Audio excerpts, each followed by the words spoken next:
Good evening, friends. Dr. Govind Gupta here again. This time I'm coming up with a brand new topic that is called dead bedrooms. What is dead bedroom? Is a bedroom dead? No. This is a term given to a new phenomena, rather urban phenomena called sexless marriages. An estimated one-fifth of the young couples below 40 years are having a sexless marriage. That's a big figure.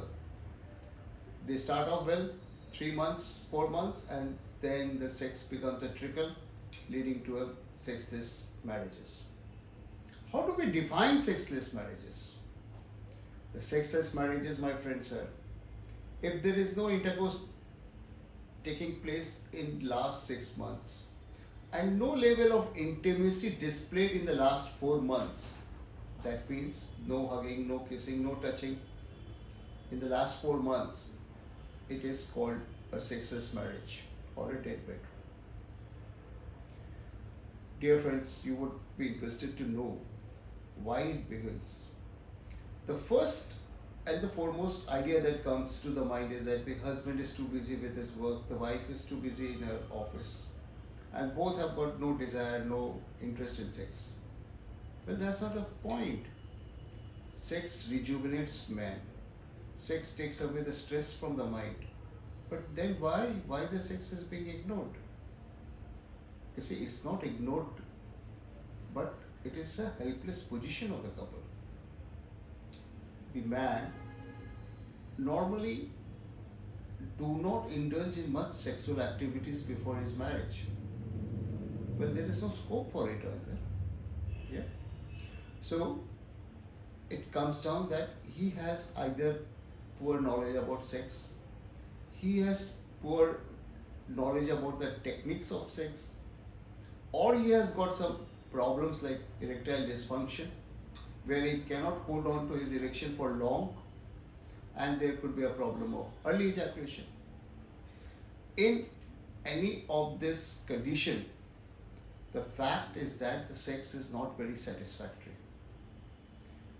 The woman who wants to enjoy a complete sex, as she has read in many novels and heard from her friends, she asks the husband to try to improve his technique and capacity. The husband gets a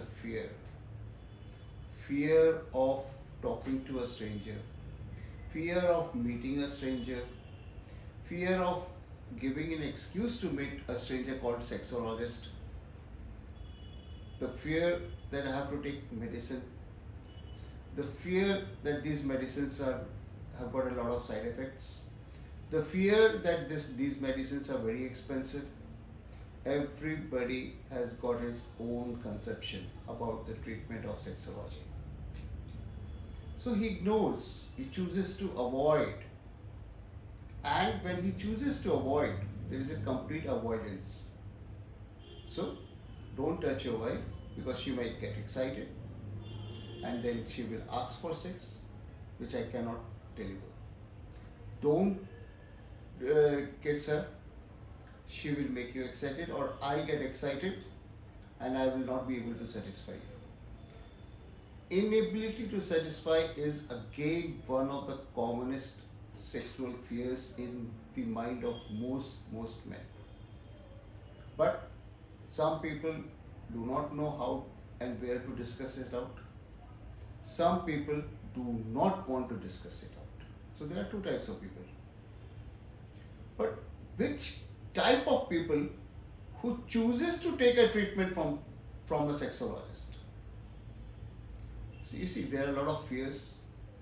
The fears of visiting a sexologist, that he has to answer a lot more personal questions than he intends to. He chooses to go a general practitioner, where he will simply speak, sir, I'm feeling in bed for last 5 or 6 days, hoping that the general practitioner will prescribe a good brand of a Viagra or a tadalafil.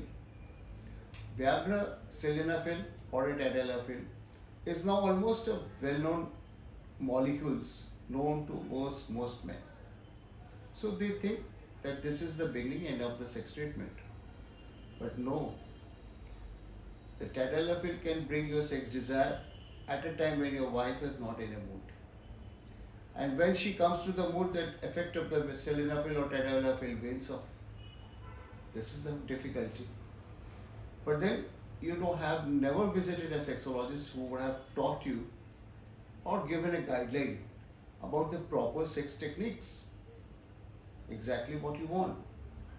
Then a sexologist's prime job is to inform his patient that sex is healthy. Sex increases the lifespan.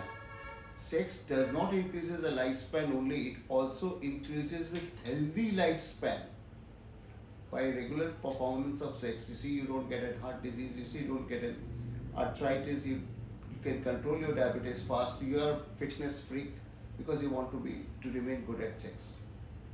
Advantages and side effects of sex are all good. There's nothing negative. But the myth, more sex means shorter life. More ejaculation means bad health. The myth has been propagated for years and years, and a very few people are interested to believe otherwise. So, who are the people, who are these brave people who brave this fear and come for a treatment? Are the people who are on the verge of losing their marriage. If they find that the wife is entering into an extramarital relationship, they feel guilty. If they find that the wife is going to some other place to live longer and longer with his mother or with her job, then the fear of separation comes in. If they find that if the wife has already given a notice for divorce, the fear comes in. So these are the fears which brings the mortal fears, the fears of a breakdown of the marriage, that brings them to a sexologist. But my question is, why wait till that severe point? Why wait till the point of breakness? Don't break. Don't push your marriage to the point of break. Don't let it happen. You can come to a sexologist, consult a sexologist. We are a phone call away. We are all there to help you out. And that's what my message for today. If you have a problem, we have a solution. Thank you. Good night. And this is Dr. Govind Gupta.